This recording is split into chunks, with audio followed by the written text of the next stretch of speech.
In this video, we will show you how to open and close market orders on your MT4 platform. There are three main ways to open a market order.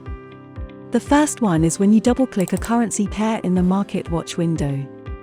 After you double-click on the pair, the market order execution screen comes up. From there you can specify the volume or lot size that you want to trade. You can pick it from the drop-down menu or type it in yourself. Once you put your volume, you either click sell or buy, depending on what position you want to open respectively. Your position has been successfully opened. The box will show the order number and the price that you got. The second option is when you right-click the pair you want to trade and select New Order. Again, the market order execution window pops up and you follow the same steps as before. Select volume, hit buy or sell, and the order has been successfully opened.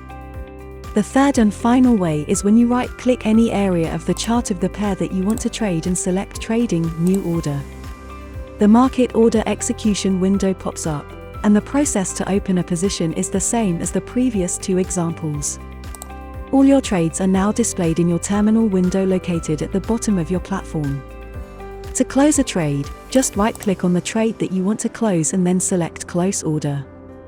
When the order execution window pops up, select Close Order. That order is now closed, and the window tells you at what price it was closed out at. This concludes our tutorial on how to open and close market orders on MT4. Thank you for watching.